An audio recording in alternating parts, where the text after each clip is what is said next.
Salut tout le monde, aujourd'hui je vais parler de Steel Heroes, qui est une bande dessinée numérique et un jeu vidéo réalisé par Exaeva en 2022, qui est donc une autrice belge de bande dessinée. Et donc ce jeu a été fait aussi avec Max Dolmans pour la programmation. Et j'avais déjà parlé des liens qu'on peut faire entre le jeu vidéo et la bande dessinée à mon avis, où il y a quand même des liens qui se font déjà de base je trouve entre les deux médiums. Mais ici donc c'est très intéressant de voir comment tu vas ajouter des couches de narration, des couches de choses intéressantes quand tu vas créer un objet comme celui-ci, où tu peux à la fois te servir des forces de la bande dessinée et des forces du jeu vidéo. Et donc voilà, c'est un jeu qui prend entre 40 minutes et 1 heure à être fait et j'ai beaucoup aimé, c'était même assez émouvant. Et ce que je vais faire ici, c'est parler des choses, d'une partie des choses qui m'ont intéressé dans ce jeu, donc notamment sur ce que j'aime bien analyser, le découpage, la mise en scène. Mais comme le jeu est très court et tout, en plus c'est un jeu indépendant, bah je vais me retenir de spoiler le jeu dans son entièreté, même si c'est toujours frustrant de parler tout en devant se restreindre de trop à dire, etc., de trop entrer en profondeur dans l'analyse. Mais voilà, même si je faisais une partie spoil et non spoil dans la vidéo, bah la plupart des gens vont regarder la partie spoil également. Mais ce que j'ai plutôt envie de faire ici, donc, c'est de promouvoir un peu ce jeu et de vous pousser à l'acheter, l'essayer et de voir sa richesse. Mais donc voilà, je vais m'attarder sur différents trucs que propose Exaeva dans Steel Heroes, et vous allez voir, c'est vachement intéressant et vachement bien fait.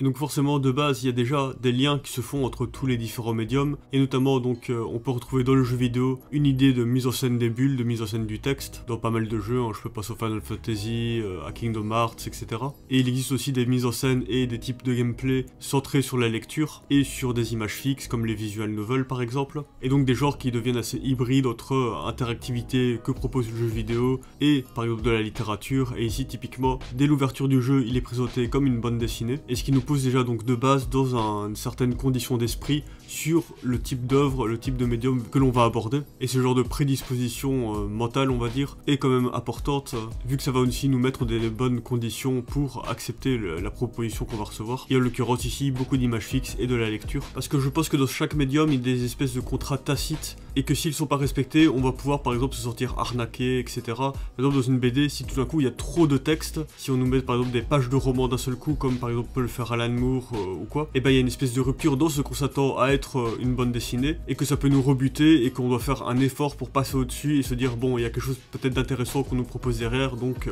je vais donner sa chance à cette proposition. Et dans un jeu vidéo, on peut peut-être s'attendre à ce que ça bouge davantage, à ce qu'on ait davantage un pouvoir d'interaction avec l'œuvre, etc. Ce qui est donc ici ramené à quelque chose de beaucoup plus minimaliste. Et donc comme je disais, ici vraiment le socle fort de base, c'est la bande dessinée, notamment par l'utilisation de codes comme la gouttière, la case, le strip, dans lequel on va injecter un peu d'animation, un peu de son, un peu de game design, et ce qui fait qu'ici, bah, les cases, les séquences narratives vont s'enchaîner principalement par nous qui allons cliquer sur notre clavier ou notre souris pour faire avancer l'histoire. Et donc il y a aussi un petit côté point and click là-dedans, et c'est marrant parce que lors de ma première partie en jouant, le fait de devoir cliquer sur des éléments de décor ou quoi, ça me faisait penser à ces vieux jeux que j'avais quand j'étais petit sur CD-ROM de Casper et du Roi Lion, où il y avait un peu une idée comme ça, et c'est rigolo parce qu'à un certain moment dans Steel Heroes, il y a une scène où tu dois cliquer sur des étoiles pour créer des constellations, et il y a exactement ce mini-jeu dans le Roi Lion. Clique sur les étoiles pendant qu'elles clignotent, et tu pourras faire des dessins dans le ciel.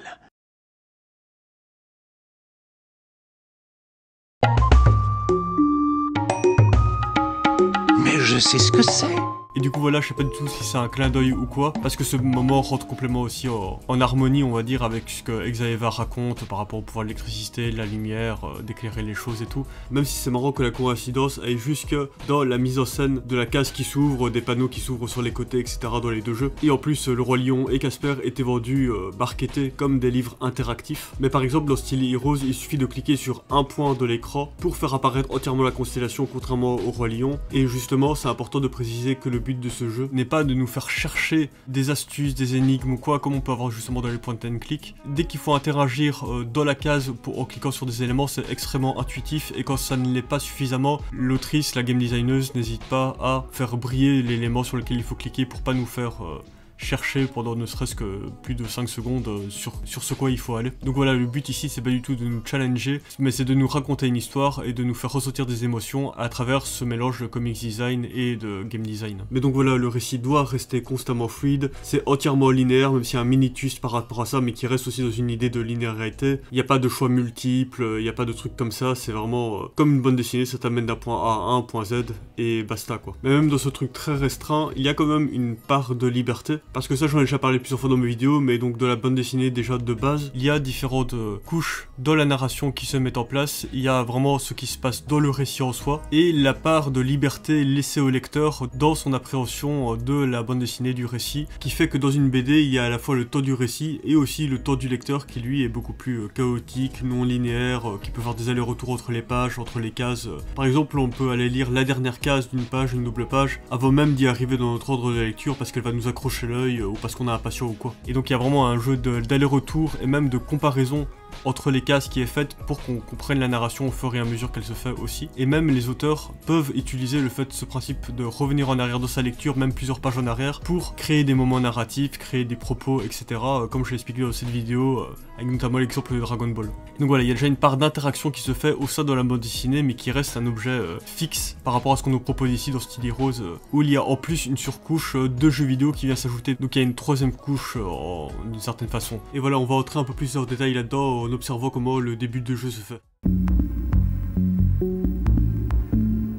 Et du coup, je vais vous lire le synopsis du jeu pour vous donner une idée de ce que ça raconte. Emmeline fait partie d'un groupe de super-héros et espère pouvoir vivre de cette vocation malgré le fait que les missions se font rares. Mais pendant une soirée mouvementée, ses deux amis lui annoncent qu'ils ne veulent plus être des super-héros. Emmeline a l'impression que tout son monde s'effondre. Comment va-t-elle surmonter cette déception et continuer à vivre sa passion? Suivez la vie quotidienne d'une super-héroïne démunie qui cherche un moyen de suivre ses rêves. Un récit doux et émouvant raconté au travers d'une bande dessinée numérique dessinée à la main et à la mise en scène entièrement pensée pour une lecture sur écran. Et donc le jeu commence par un petit tutoriel où on nous explique qu'il faut cliquer soit sur les flèches en bas de l'écran, soit sur le bouton flèche de son clavier pour faire avancer le récit, et qu'à certains moments il y aura des interactions sur le dessin en soi où il faudra cliquer sur des trucs, et que ces moments là sont indiqués par des petits logos en bas à droite de l'écran avec une souris, un point d'interrogation. Et le récit commence donc avec cette bande de super-héros dont Emmeline qui combattent un super méchant au haut d'un immeuble, et ça commence de manière très simple pour introduire, c'est-à-dire une case noire sur un fond blanc, on clique, on fait apparaître du texte, on clique, on passe à la case suivante qui reste ici de même taille, de même forme, et puis au bout d'un moment elle apporte une variante avec un enchaînement de 3 cases, donc on va cliquer plusieurs fois pour faire apparaître les cases les unes après les autres, et donc ici c'est un moyen pour bien valoriser les 3 personnages du groupe de héros, et ensuite elle met une nouvelle petite variation pour montrer que ça peut être encore mis en scène autrement, c'est-à-dire on clique une fois, il y a 2 cases qui apparaissent d'un coup, et donc ici on utilise de nouveau la symbolique du nombre de cases en mettant ici une dualité, une confrontation entre 2 ennemis. Et donc une fois que ça s'est introduit, elle va commencer à nous montrer des variations, et ici pour valoriser les super pouvoirs des personnages, où on va cliquer sur avancer et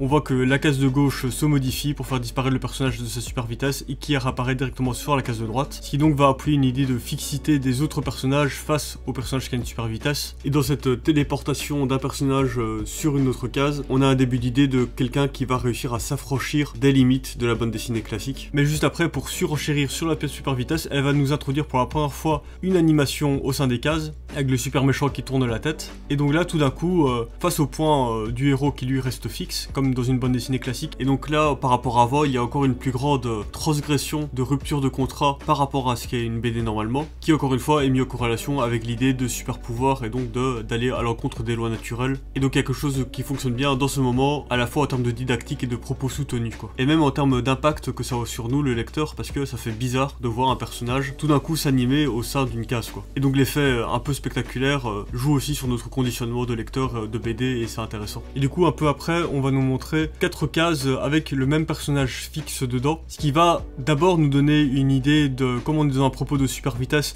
une idée de fixité de ce personnage, de lenteur qu'il a, parce qu'on a 4 moments qui s'étendent sur un même plan. Et puis en fin de compte,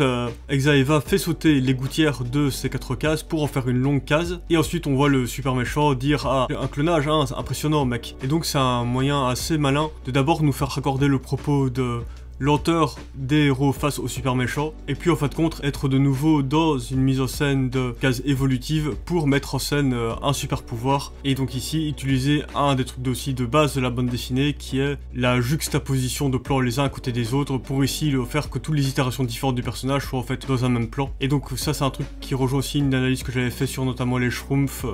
ou le multiclonage de Naruto, qui sont des types de personnages et de pouvoirs hyper à propos dans une bande dessinée, et que la bande dessinée c'est particulièrement bien mettre en avant et bien valoriser. Donc voilà, ici il y a de nouveau une idée de subversion d'un type de mise en scène classique de la BD qui va être surmontée, on va dire, par le fait qu'il y a une idée de surnaturel qui va se transposer par au-dessus. Et puis ça joue aussi intelligemment avec le principe d'image fixe et de toute l'ambiguïté que ça peut apporter en termes de représentation du tort, représentation d'une action, etc. Et ce pouvoir d'ambiguïté est une des grandes forces que possèdent toutes les bandes dessinées. Et puis enfin, elle va nous mettre en place, on va dire, sa dernière mécanique de jeu, qui est donc le fait de cliquer sur un élément du dessin, et donc ça va se faire par le personnage principal, qui va donc envoyer son pouvoir d'éclair sur la télécommande du super méchant. Et donc cette implication plus forte, on va dire, qu'il va y avoir de le récit, où c'est pas juste avancer, et on va dire entre guillemets subir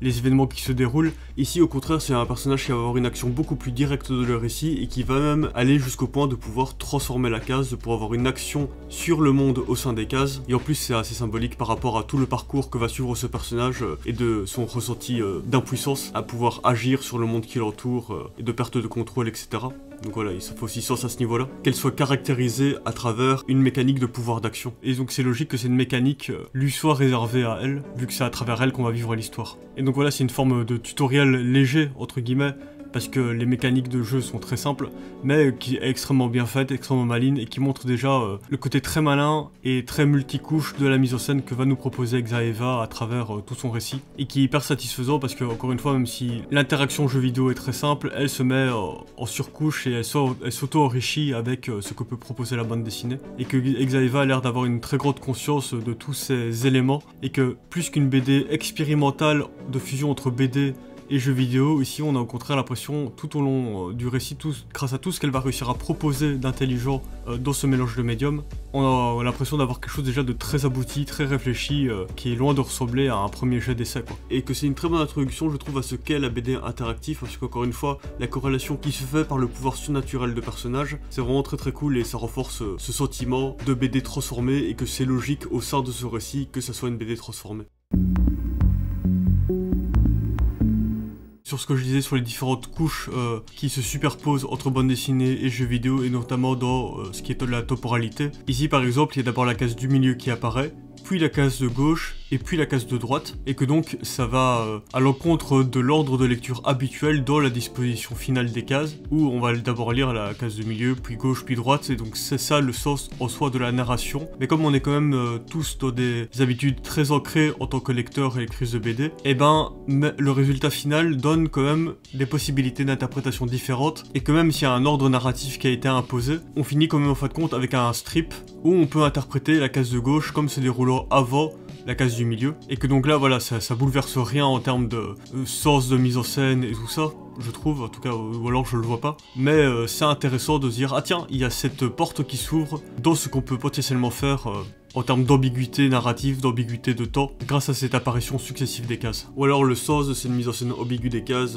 va de pair aussi avec ce personnage aux cheveux bleus qui est lui-même ambigu dans son occupation de le récit, son occupation de la temporalité, où il y a une espèce de mainmise dessus, d'omniprésence, etc. Mais bon, bref. Et du coup ici, sur cette base-là, il y a une mise en scène plus intéressante qui est mise en place, avec un groupe de 4 cases qui vont apparaître les unes après les autres, une première fois, et puis après, la première case va être remplacée par une nouvelle, la seconde par une nouvelle également, etc., etc. Et donc ça nous donne un mouvement de lecture, un ordre de lecture complètement inhabituel dans une bande dessinée, où on va nous faire partir d'en bas à gauche pour nous faire remonter et en fin de compte tourner en rond, pour donner donc cette impression du personnage qui monte un escalier dans un immeuble. Et donc le sens de lecture va suivre la disposition des escaliers, et aussi le fait de cliquer régulièrement sur le bouton flèche pour faire apparaître une nouvelle case. Ça accompagne l'idée de personnages qui montent progressivement marche après marche, Il y a aussi palier après palier qui sont donc davantage comme si chaque case représentait un nouveau palier. Donc voilà, il y a vraiment quelque chose qui est très chouette qui se passe là-dedans. C'est vraiment utiliser le côté actif de cliquer ou d'appuyer sur le clavier qui accompagne le côté actif de personnages qui montent les escaliers. Et donc voilà, on fait une action et le personnage fait aussi une action. Et donc il y a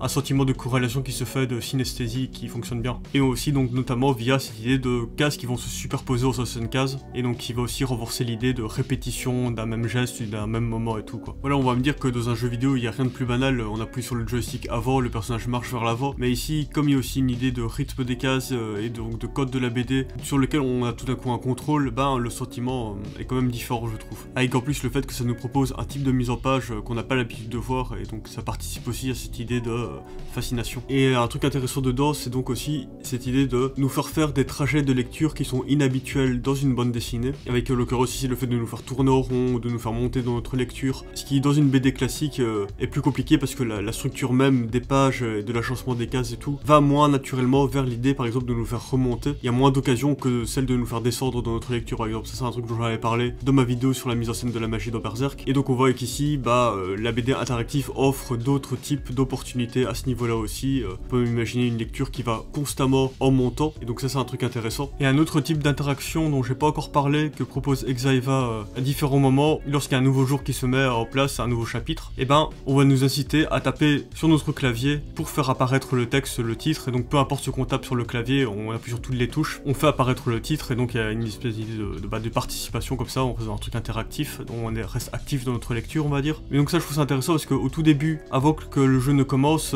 Xaeva indique que c'est un jeu avec des effets sonores, que c'est une BD avec des effets sonores, mais qu'en fait compte le son va être quand même très très rare dans cette BD et il va vraiment être relié à un type d'objet bien précis qui est donc en l'occurrence un piano, qui est donc aussi avec des touches, et donc c'est aussi logique de nous faire avoir un lien entre clavier d'ordinateur et son et tout ça. Mais donc ici, ce que je trouve intéressant, c'est que donc, encore une fois, comme il faut taper n'importe quoi sur son clavier, bah on le tape très vite, on appuie sur les touches comme un bourrin, ce qui donc donne un type de bande son, on va dire, qui va accompagner ce moment où le titre apparaît, avec ce côté assez satisfaisant qu'on peut bien aimer du bruit du touche, le clavier, et du coup ce qui fait qu'ici c'est nous-mêmes qui allons créer le son, la bande son du jeu dans ces moments-là, et qu'en fait ça donne une ambiance de ce fond blanc avec ce texte qui apparaît lettre après lettre et le son du clavier et tout ça pour donner un sentiment un peu intimiste de récit du quotidien et tout ça, et qui a quelque chose un peu très typique on va dire dans cette mise en scène là, sauf qu'il y a en plus le bonus, le supplément du fait qu'on participe encore une fois activement à ça, donc c'est vraiment très très cool. Et sinon voilà, sans donner vraiment de détails ou quoi, il y a différents moments où on voit que Xaeva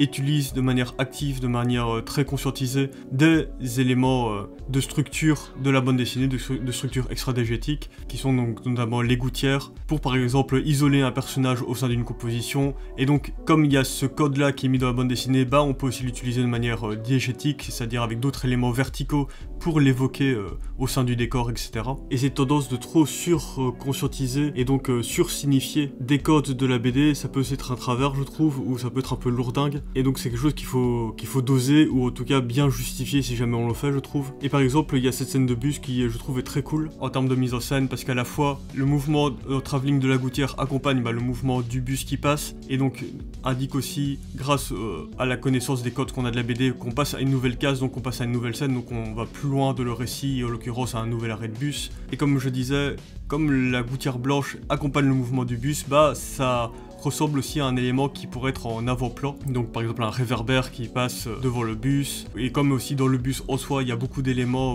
qui sont très verticaux, très droits, comme les fenêtres, les portes et tout,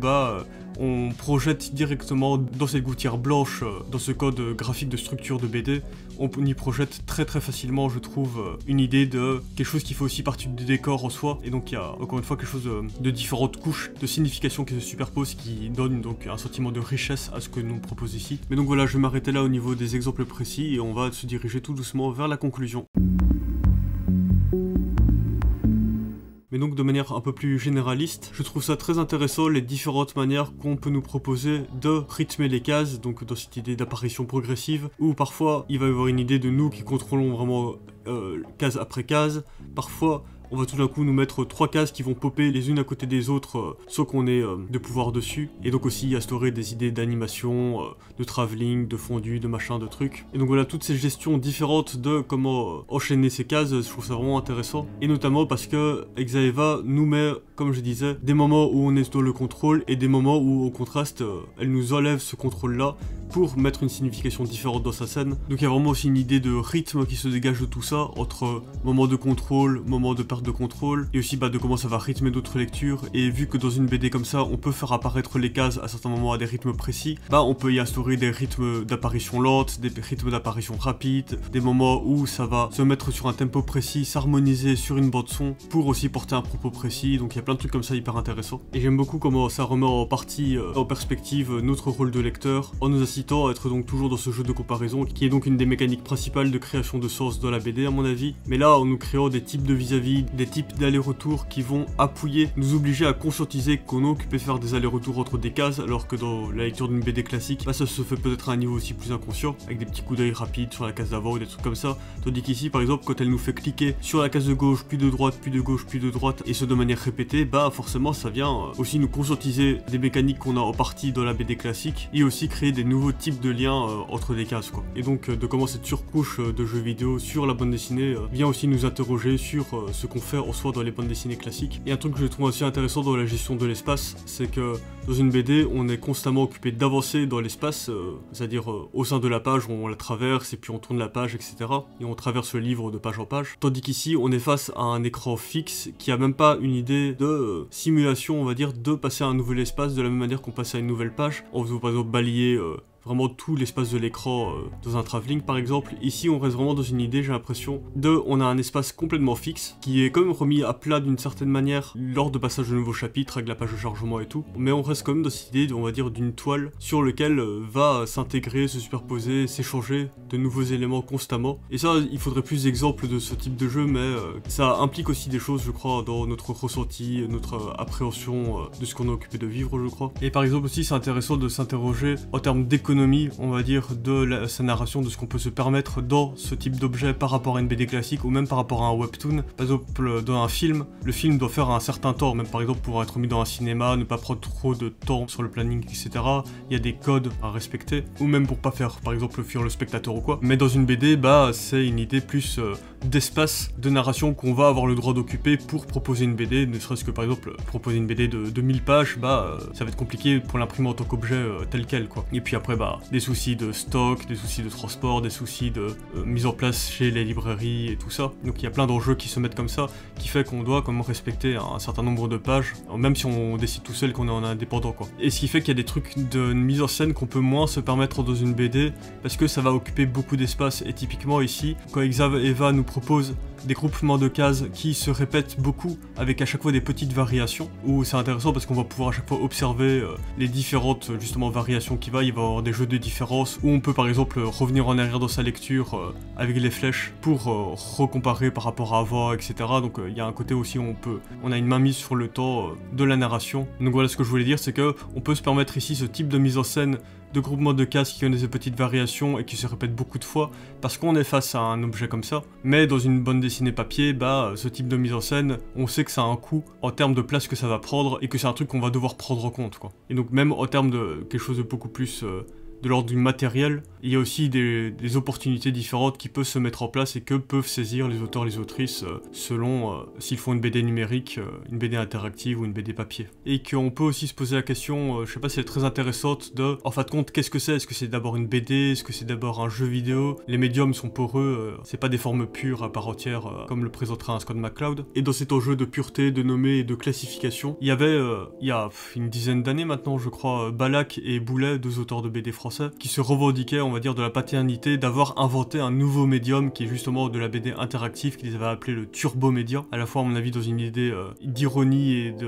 d'orgueil, quoi, qui était très le ton de l'époque aussi. Mais donc voilà, en fin de compte, à part essayer de le marketer, ils en ont pas fait grand chose. Et ce que j'aime bien en fait, c'est que ça ouvre l'horizon aussi sur les possibilités de découpage, de mise en scène type bande dessinée, comme peut le faire le webtoon également, quoi. Donc voilà, c'est très cool, c'est toujours plus de richesse, plus de choses à manger, et donc je suis très heureux d'avoir découvert ça. Et voilà, si le concept contenu vous a plu, vous pouvez aller sur mon Patreon. J'ai commencé à publier des notes de blog, des trucs différents auxquels vous pourrez avoir accès si jamais vous souscrivez au Patreon encore une fois, pour soutenir mon travail et me pousser à continuer à faire des vidéos d'analyse et tout ça. Et voilà, merci de m'avoir écouté jusqu'au bout et je vous dis à bientôt pour de prochaines vidéos. Salut!